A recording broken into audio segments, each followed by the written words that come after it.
Hello everyone, मेरा नाम है शालीम और उम्मीद करता हूँ आप लोग ठीक होंगे, अपनी इस खूबसूरत सी लाइफ को बहुत ही अच्छे से गुजार रहे होंगे। क्रिप्टो मार्केट में हमें एक सडन डंप देखने को मिला है। अब क्रिप्टो मार्केट ने थोड़ा सा अपसाइड पे जाना शुरू किया है। ये जो मैं इस टाइम वीडियो बना रहा हूँ, ये मैं ऑलमोस्ट सुबह के 4 बजने वाले हैं, 3:57 AM है और 18 अगस्त है। वैसे ये वीडियो जब अपलोड होगी तो ये आपको शाम को 6 बजे के करीब आपको देखने को मिलेगी। फ्राइडे ऑलरेडी जो है वो चढ़ चुका है, तो मैं बहुत अर्ली मॉर्निंग वीडियो बना रहा हूँ, लेकिन आपको ये देखने को मिलेगी शाम को 6 बजे। उसकी रीज़न ये है कि मैंने कल ज़रा जाना है आउट ऑफ सिटी, तो मैं वीडियो नहीं बना सकूँगा। अभी जो थोड़ी देर पहले मैंने बिटकॉइन की प्राइस देखी थी, तो बिटकॉइन की प्राइस थी $26,300। अब थोड़ा सा ये अप आ चुकी है, ऑलमोस्ट 1 आवर में ये 2% अप है। काफ़ी ज़्यादा जो है वो फ्लक्चुएशन देखने को मिल रही है बिटकॉइन में और बाकी ऑल्ट कॉइन्स में। अब इसकी रीज़न क्या है कि क्यों हमें क्रिप्टो मार्केट और बिटकॉइन जो है वो डंप होती हुई नज़र आ रही है। उसकी एक सिंपल सी रीज़न ये है कि यूएस ने अपने रिपोर्ट्स के मिनट्स जो है वो रिलीज़ किए, जिसमें लोग जो एक्सपेक्ट कर रहे थे वो यही एक्सपेक्ट कर रहे थे कि अब इंटरेस्ट रेट जो है वो इंक्रीज़ नहीं होगा। बट मिनट्स में उन्होंने ये बताया है कि जो सितंबर में जो सीपीआई का डाटा आना है उसके ऊपर ही डिपेंड करेगा कि हमने जो है इंटरेस्ट रेट बढ़ाना है या नहीं बढ़ाना। लोग एक्सपेक्ट ये कर रहे थे कि अब नहीं बढ़ेंगे, लेकिन मिनट्स के मुताबिक उन्होंने कहा है कि आगे फ्यूचर में बढ़ भी सकते हैं, जिसकी वजह से नेगेटिविटी काफ़ी ज़्यादा जो है वो क्रिप्टो मार्केट में और स्टॉक मार्केट में देखने को मिली है हमें, जिसकी वजह से हमें एक काफ़ी बड़ा जो है वो क्रैश बिटकॉइन में और बाकी ऑल्ट कॉइन में, ओवरऑल क्रिप्टो मार्केट में ही हमें क्रैश देखने को मिला है। ये एक सॉलिड रीज़न है, बट आपने अगर मेरी प्रीवियस वीडियोस देखी हैं तो हम लोग एक्सपेक्ट कर रहे थे कि एक क्रैश जो है वो बिटकॉइन में अभी आ सकता है, जो कि आई थिंक कि मेरे नज़दीक लास्ट क्रैश हो सकता है। अब बात हम वीडियो में ये करेंगे कि आपको अभी ऑल्ट कॉइन्स को या फिर आपको बिटकॉइन को, अथीरियम को बाय करना चाहिए या नहीं करना चाहिए, या अगर आपने बाय करना भी है तो वो फिर आप किस पोजीशन पे या किस प्राइस के ऊपर आपको बाय करना चाहिए। देखिए, अभी फ़िलहाल के लिए तो crypto market straight away crash कर रही है, बिटकॉइन क्रैश कर रहा है। जब मे बी आप ये शाम को वीडियो देखें तो क्रिप्टो मार्केट थोड़ा सा और रिकवर कर गई हो या फिर और इसमें क्रैश आ गया हो। अभी फ़िलहाल के लिए बिटकॉइन जो है वो $26,800 पर चल रहा है। अगर हम बिटकॉइन के चार्ट को देखें तो आपको काफ़ी स्ट्रेट अवे काफ़ी बड़ा जो है वो डंप नज़र आया होगा। एक इसने रेजिस्टेंस अपनी रखी थी जिसको ये काफ़ी अच्छी तरह से होल्ड कर रहा था, वो थी ऑलमोस्ट इसकी 28,500 या 28,600 के करीब थी, जिसके बाद जब इसने नीचे क्रैश किया है तो ऑलमोस्ट इसने अपनी डेली कैंडल में क्रैश किया है। तकरीबन आप समझ लें कि 11 से 12%, 11 to 12% जो है इसने क्रैश किया है, जो कि बिटकॉइन के लिए एक बहुत बड़ा क्रैश है।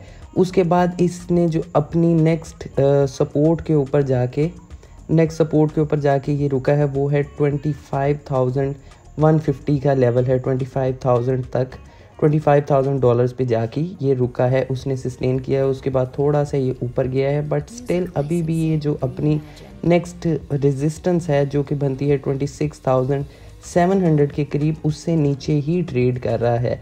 अब इसमें पॉसिबिलिटी एक मेजर ये भी है कि ये इससे मज़ीद क्रैश कर सकता है और ये दोबारा आपको 25,000 के लेवल पर नज़र आ सकता है। और अगर ये $25,000 को भी सस्टेन नहीं कर पाता, वहाँ पे भी नहीं रुक पाता, तो देन इसके लिए जो मेजर एक सपोर्ट होगी वो होगी ऑलमोस्ट 24,000 के करीब, 24,000 या फिर 23,000 के करीब। आप समझ लें कि ये जो एक लेवल है 25,000 का, 24,000 तक का, ये इसके लिए बहुत ज़्यादा इम्पॉर्टेंट है। यहाँ पे बिटकॉइन को जो है वो सस्टेन करना बहुत ज़्यादा ज़रूरी है। 23,800 तक भी अगर आ जाता है और वहाँ पर भी ये रुक जाता है तो इसके लिए बहुत ज़्यादा बेहतर होगा। यहाँ से मज़ीद इसको क्रैश नहीं करना चाहिए। और आई थिंक जो कि मेरा एनालिसिस है, जो कि मेरा एक्सपीरियंस है, बिटकॉइन ज़्यादा से ज़्यादा भी अगर नीचे और क्रैश करता है तो 24,000 के लेवल तक जो है वो आ सकता है। अब अगर आप एक चीज़ नोट करें तो बिटकॉइन जो है वो 24 आवर्स में 7% डाउन है। एथेरियम की अगर बात करें तो वो 6% डाउन है, BNB 4% डाउन है, उसके अलावा कार्डानो 6% डाउन है, सोलाना 3% डाउन है। अब अगर पहले हम जो बिटकॉइन में डंप देखते हैं, अगर बिटकॉइन 7 to 8% तक डंप करता है या फिर 8% से अबव डंप करता है, तो बाकी ऑल्ट कॉइन जो हैं वो 35-40% तक भी डंप करते हैं। बट अगर अभी आप देखें तो बिटकॉइन जो है वो 7% जो है वो डाउन है और एथेरियम 6% डाउन है, इवन BNB सिर्फ 4% डाउन है। उसकी एक रीज़न ये भी है कि बिटकॉइन की डोमिनेंस जो है वो काफ़ी ज़्यादा कम हो रही है। बिटकॉइन की डोमिनेंस जो है वो ऑलमोस्ट, उसकी जो एक रेजिस्टेंस थी वो 1928 पे थी, जिससे वो क्रैश करके अब दोबारा नीचे आया है और ऑलमोस्ट आप समझ लें कि 18,057 पे अभी बिटकॉइन की डोमिनेंस जो है वो ट्रेड कर रही है। बट मेरे ख्याल में ये एक पॉजिटिव साइन नहीं है ऑल्ट कॉइन्स के लिए। अगर बिटकॉइन की डोमिनेंस कम भी हो रही है और बिटकॉइन डंप कर रहा है, तो ऑल्ट कॉइन्स अभी नहीं तो कल या फिर परसों जो हैं वो डंप कर सकते हैं। अब उसकी एक रीज़न ये भी है कि आज फ्राइडे ऑलमोस्ट हो चुका है, फ्राइडे चढ़ ही चुका है, ऑलमोस्ट वाली कौन सी बात है, फ्राइडे हो चुका है। और फ्राइडे के बाद सैटरडे और संडे को जो है वो फॉरेक्स और स्टॉक मार्केट बंद होती है, तो वॉल्यूम बहुत ज़्यादा कम होता है क्रिप्टो मार्केट में। उसकी वजह से भी हमें पॉसिबिलिटी है कि हमें बिटकॉइन और ऑल्ट कॉइन्स में मज़ीद डंप नज़र आ सकता है। बिटकॉइन की डोमिनेंस भी मैटर करेगी कि बिटकॉइन की डोमिनेंस नीचे आ रही है, उसकी वजह से मे भी ऑल्ट कॉइन ज़्यादा डंप ना करें। बट ये है कि आगे वॉल्यूम कम होगा सैटरडे संडे को वीकेंड की वजह से, तो हमें बिटकॉइन और ऑल्ट कॉइन्स में थोड़ा और क्रैश नज़र आ सकता है। बट जो मैंने आपको बार बार कहा है कि बिटकॉइन का लास्ट जो है वो 24,000 तक की जो उसकी एक सपोर्ट है, वहाँ पे उसका सस्टेन करना बहुत ज़्यादा इम्पॉर्टेंट है। ये मैं आपको बिटकॉइन के डेली चार्ट में दिखा रहा हूँ। आई डोंट नो, मैं आपको फिर कह रहा हूँ कि जब आप ये वीडियो देखेंगे तब मे बी जो इसका चार्ट है और प्राइसेस जो है वो थोड़ी सी डिफरेंट हो, क्योंकि मैं बहुत अर्ली वीडियो बना रहा हूँ और अभी क्रिप्टो मार्केट जो है वो क्रैश करके थोड़ा सा रिकवर कर रही है।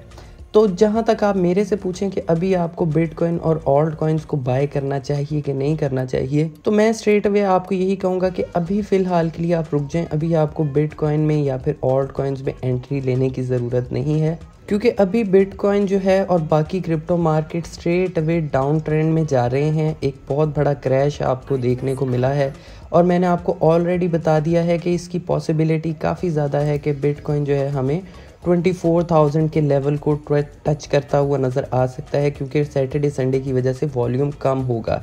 एक दफ़ा बिटकॉइन जो है वो 24,000 के लेवल को टच करके दोबारा जब अगर ऊपर आता है, देन आप अपना ऑल्ट कॉइन्स में एंट्री बना सकते हैं। बट फ़िलहाल के लिए अभी मार्केट क्रैश कर रही है, बिटकॉइन और भी क्रैश कर सकता है, तो उसके साथ साथ हमें ऑल्ट कॉइन्स, बेशक अभी ज़्यादा क्रैश नहीं किए, बट ऑल्ट कॉइन्स भी हमें क्रैश करते हुए ठीक ठाक नज़र आएंगे। अब मैं चंद एक आपको ऑल्ट कॉइन्स का बता दूं जिससे आपको स्पेशली दूर रहना है, उनमें आपने इन्वेस्टमेंट नहीं करनी। अगर आपका इरादा है करने का, देन आप अपना इरादा थोड़ी देर के लिए रोक दें, क्योंकि अभी एक तो मार्केट बहुत ज़्यादा क्रैश कर रही है, मज़ीद क्रैश कर सकती है। ये जो ऑल्ट कॉइन्स हैं इनमें सबसे पहला तो है शिबा इनू। शिबा इनू से आपने फ़िलहाल दूर रहना है, क्योंकि शिबेरियम का बहुत ज़्यादा फट चल रहा है। शिबेरियम ब्लॉकचेन जो है वो लॉन्च हुई थी, बट उसकी जो ब्लॉकचेन है, लेयर 2 ब्लॉकचेन नेटवर्क जो है वो लॉन्च होते ही स्टक हो गया है। ऑलमोस्ट $1.7 मिलियन के एथेरियम जो हैं वो शिबा इनू की जो ब्लॉकचेन है शिबेरियम, उसके लेयर 2 नेटवर्क में स्टक हो चुके हैं, जो कि एक बहुत बड़ा फंड है शिबा इनू के लिए। और ये जो पैसे थे ये ब्रिज में उन्होंने, जो शिबेरियम के यूज़र्स थे उन्होंने ब्रिज में जो है वो डाले थे, जिसकी वजह से 1.7 मिलियन के जो एथेरियम है वो स्टक हो चुके हैं।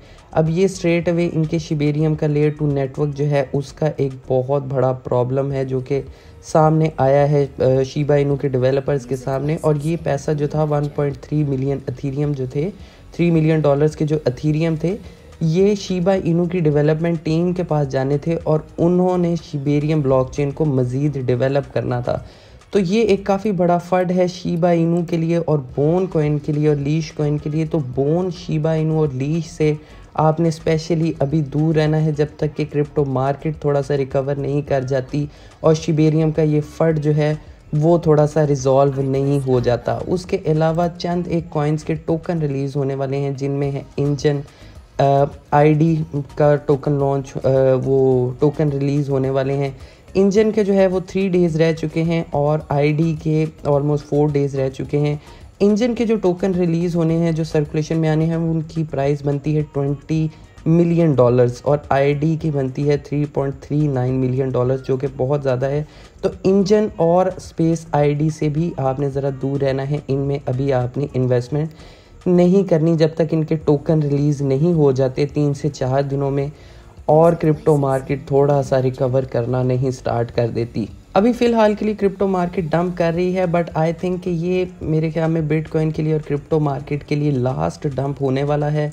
अगर ये 24,000 पर बिटकॉइन जो है वो सस्टेन कर जाता है, तो मेरे ख्याल में इसके बाद हमें काफ़ी अच्छा पंप देखने को मिलेगा। और ये जहाँ तक मेरा एनालिसिस है, ये बिटकॉइन के लिए और क्रिप्टो मार्केट के लिए लास्ट डंप होने वाला है। इसके बाद हमें क्रिप्टो मार्केट जो है वो अप ट्रेंड में ही मूव करती हुई नज़र आएगी। और आप देख सकते हैं कि जब क्रैश होना होता है तो कितनी बड़ी कैंडल बिटकॉइन जैसे एक स्टेबल एसेट की काफ़ी बड़ी ऑलमोस्ट 11-12% की कैंडल बनी है। और जब इसने अप ट्रेंड मूव करना है तो इसी तरह की आप बड़ी बड़ी ग्रीन कैंडल्स को बनते हुए देखेंगे। और ये ऑलमोस्ट बिटकॉइन जो है अपना 31-32,000 का लेवल जो है वो एक अच्छे वॉल्यूम के साथ जो है वो अप ट्रेंड में मूव कर देगा। तो इसलिए आपको किसी भी तरह से डिसअपॉइंट नहीं होना कि क्रिप्टो मार्केट जो है वो क्रैश कर रही है। ये लास्ट डंप है मेरे नज़दीक। इसके बाद हमें क्रिप्टो में और बिटकॉइन में कोई ख़ास डंप देखने को नहीं मिलेगा। इसके बाद हमें अप ट्रेंड ही देखने को मिलेगा। तो जो आपके पास एसेट हैं उनको मजबूती से होल्ड कीजिए और पॉजिटिव रहिए क्रिप्टो मार्केट के लिए। अगर आप इन्वेस्ट करना चाह रहे हैं तो मैंने आपको बता दिया है कि आपको किस स्ट्रेटजी के थ्रू इन्वेस्ट करना है। वेट करना अभी आपके लिए बहुत ज़्यादा ज़रूरी है, तो वेट करके इन्वेस्ट कर लीजिएगा। और अगर आपने ऑलरेडी होल्ड किए हैं तो उनको अच्छे से होल्ड कीजिए, आपको एक अच्छा प्रॉफिट होगा, क्योंकि ये मेरे नज़दीक एक लास्ट डंप ही हो सकता है क्रिप्टो मार्केट के लिए। तो चंद एक जो ऑल्ट कॉइन मैंने आपको बताए हैं जिनसे दूर आपने रहना है, उनके ऊपर नज़र ज़रूर रखिएगा। वो फंडामेंटली बहुत स्ट्रॉन्ग क्रिप्टो प्रोजेक्ट्स हैं, बट स्टिल अभी उनमें कुछ ऐसी न्यूज़ हैं, किसी के टोकन्स रिलीज़ होने, किसी के लिए फ़ंड चल रहे हैं, वो फ़ंड रिजॉल्व हो गए, टोकन्स रिलीज़ हो गए, क्रिप्टो मार्केट जो है वो क्रैश से बाहर आ गई, तो आप दोबारा भी उनमें इन्वेस्ट कर सकते हैं। उम्मीद करता हूँ आपको वीडियो अच्छी लगी होगी। मुझे दें इजाज़त, बाय।